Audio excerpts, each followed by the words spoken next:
सभी को मेरा नमस्ते। बहुत से सीकर्स ने पूछा है कि दुख से लड़ने का जो ज्ञान मैं दे रहा हूँ, उसको और अधिक प्रभावशाली अपने जीवन में बनाने के लिए उन्हें क्या करना चाहिए? देखिए, ज्ञान जब दुख से लड़ने में प्रभावहीन होता है, तो इसका कारण हमारा अंतर्विरोध है। हमारे अंदर जो सेल्फ कॉन्ट्राडिक्शन है, वो सेल्फ कॉन्ट्राडिक्शन ही इसके लिए ज़िम्मेदार होता है। तो हमें इसको थोड़ा-सा समझना चाहिए। जैसे-जैसे हम सेल्फ कॉन्ट्राडिक्शन को दूर करते जाएँगे, वैसे-वैसे ज्ञान का प्रभाव बढ़ना शुरू हो जाएगा। इनफैक्ट ज्ञान ही तब सुख सुख में बदल जाता है। अब इसको एक छोटे से उदाहरण से समझेंगे। जैसे मान लीजिए कि एक कोई गाँव है और उस गाँव में 500 लोग रहते हैं और गाँव का एक राजा है और राजा बनाने का सिस्टम ये है कि गाँव का हर व्यक्ति ही 1 घंटे के लिए राजा बन सकता है। तो 1-1 घंटे के लिए हर व्यक्ति को राजा बनने का मौका मिलेगा। ये राजा बनने का मान लीजिए वहाँ पे नियम है। तो आप बताइए कि क्या उस गाँव का विकास हो सकेगा? उस गाँव का विकास नहीं हो सकेगा। क्यों उस गाँव का विकास नहीं हो सकेगा? इसलिए उस गाँव का विकास नहीं हो सकेगा क्योंकि एक व्यक्ति 1 घंटे के लिए बना, उसने अपने हिसाब से गाँव के विकास का फैसला करना चाहा, उसे जितनी जानकारी है उतना वो करेगा। फिर उसने अपने हिसाब से शुरुआत की, तब तक उसका 1 घंटा पूरा हो गया। अब उस बीच में ही छोड़ करके वो फिर चल दिया। अब उसके बाद दूसरा व्यक्ति राजा बना, फिर उसे मौका मिला, फिर उसने भी इसी तरीके से जितनी उसको जानकारी थी, समझ थी, उस हिसाब से उसने वहाँ का राजा बनने का काम शुरू किया और उसके बाद थोड़ी देर बाद जब उसका टाइम पूरा हुआ 1 घंटे बाद, तो फिर वो चला गया।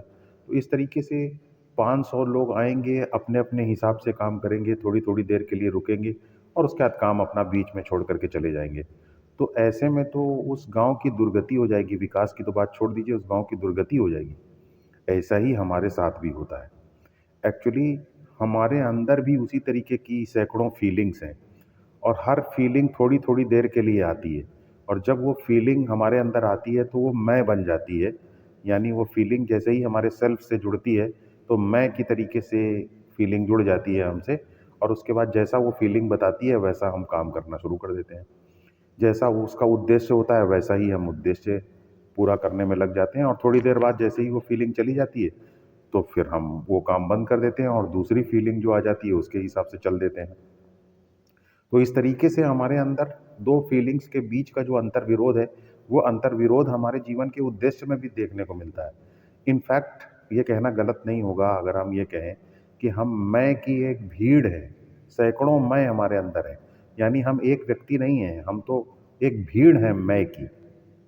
तो अब इस तरीके की भीड़ बताइए कभी कोई एक ऑर्गेनाइज़्ड वे में प्रभावशाली तरीके से कभी कोई उद्देश्य प्राप्त कर सकती है? नहीं प्राप्त कर सकती। तो हम एक प्रभावशाली तरीके से दुःख से लड़ सकें, इसके लिए फिर हमें कुछ कदम उठाने पड़ेंगे और वो क्या कदम है? ये सभी को करना पड़ता है।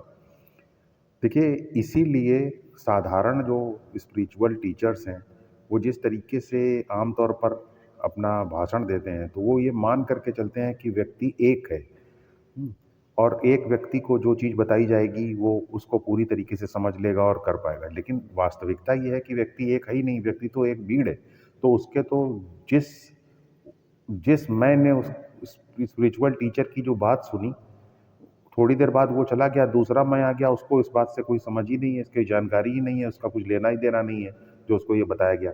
तो इस तरीके से वो अपना ग्राउंड वर्क ही तैयार नहीं कर पाता है, एक साधारण व्यक्ति, कि वो ज्ञान को अपने जीवन में कैसे उतारे, कैसे अवतरित करे। इसीलिए हमें थोड़ा-सा कुछ प्रिपरेशन करनी पड़ती है अपने जीवन में, तभी हम ज्ञान को प्रभावशाली बना सकते हैं। और वो प्रिपरेशन क्या है? प्रिपरेशन है जीवन में एम रखना, उद्देश्य रखना, उद्देश्य विहीनता ना हो। अब एम कैसे रखें हम? एम मान लीजिए आपने ये बनाया कि आपको ज्ञान प्राप्त करना है ताकि आप दुःख दुःख से लड़ सकें। रिलेशनशिप में मान लीजिए जो दुःख मिल रहा है उससे आप लड़ सकें, इसके लिए आपको ज्ञान प्राप्त करना है। ये आपने एम बनाया, उद्देश्य बनाया। तो आपका जो मैं, चाहे वो कितनी देर रहता हो, उससे कुछ फ़र्क नहीं पड़ता। उस जिसने ये एम बनाया है, उस मैं से मिलते हुए जितने और दूसरे मैं हैं, वो आपस में जुड़ जाएंगे, एक हो जाएंगे और उस उद्देश्य, चूंकि उनका सबका उद्देश्य एक जैसा है, तो वो सब आपस में मिल करके कई मैं एक साथ इकट्ठे हो जाएंगे और उस उद्देश्य की प्राप्ति करने की कोशिश करेंगे। तो अभी जो एक छोटा छोटा मैं था, बिना जब हम उद्देश्य विहीनता के साथ जीते थे, तो सब अपने अपने हिसाब से चलते थे। लेकिन जब हमने एक एम बनाया सीरियस, तो हमारे अंदर जितने भी एक तरीके के मैं थे, जो कि उस उद्देश्य को जिसे हमने बनाया उसका पालन करना चाहते हैं, वो सब एक साथ अरेंज हो जाएंगे और एक थोड़ा सा बड़ा मैं बना लेंगे। फिर ये थोड़ा सा बड़ा मैं बनाने वाला जो मैं है, थोड़ा बड़ा मैं जो है, ये उन छोटे छोटे मैं से लड़ने की कोशिश करेगा जो कि आपके उद्देश्य से परिचित नहीं है या आपके उद्देश्य का पालन करना नहीं चाहते। तो क्या है, उन मयों को उद्देश्य से परिचित कराएगा, उनको बदलने की कोशिश करेगा, उनको कन्वर्ट करने की कोशिश करेगा और फिर धीरे धीरे आपका उद्देश्य आपके जीवन के सारे पहलुओं में आ जाएगा। आपके इंस्टिंक्टिव पहलुओं में भी आ जाएगा, आपके इमोशनल पहलू में भी आ जाएगा, आपके फिजिकल पहलू में भी आ जाएगा, आपके इंटेलेक्चुअल पहलू में भी आ जाएगा और इस प्रकार आपके अंदर एक बड़ा मैं पैदा हो जाएगा, क्योंकि आपके उद्देश्य अब आपका सारे मैं के अंदर उस उद्देश्य की रोशनी पहुंच रही है। तो इस प्रकार अपने उद्देश्य या एम की रोशनी को अपने सारे छोटे छोटे मैं के अंदर पहुंचाने को हम कहते हैं कॉन्शियस होना। और जब ये सारे मैं एक हो जाएंगे, तब हमारा जो बेसिक सेल्फ है, जिसे कि हम कहते हैं साक्षी, वो अवतरित होता है और उसके बाद हम एक तरीके की नॉन डुअलिटी, एक प्रकार के अद्वैत में जीने लगते हैं। इस प्रकार के अद्वैत में सारे जितने हमारे मैं हैं, वो एक ही उद्देश्य का पालन करते हैं, उनका कोई विरोधी उद्देश्य नहीं होता और इस प्रकार फिर हमारे अंदर कोई अंतर विरोध नहीं होता। और जब हमारे अंदर अंतर विरोध नहीं होता है, तो हम स्वयं ही प्रसन्न रहते हैं, क्योंकि हमारा बेसिक सेल्फ में हम हमेशा रहते हैं और जब हम अपने बेसिक सेल्फ में रहते हैं, तो हम रिलेशनशिप में भी जो डिफ़िकल्टीज़ होती हैं उनको भी मैनेज कर सकते हैं, क्योंकि हमारी दूसरे से कोई एक्सपेक्टेशन नहीं होती, क्योंकि अंतर विरोध ना रहने की वजह से हम स्वयं ही प्रसन्न रहते हैं। और जब हम अपने अंदर पहले से ही हम प्रसन्न हैं, तो हम दूसरे से क्यों किसी तरीके की शिकायत करेंगे या किसी तरीके की कोई उम्मीद करेंगे।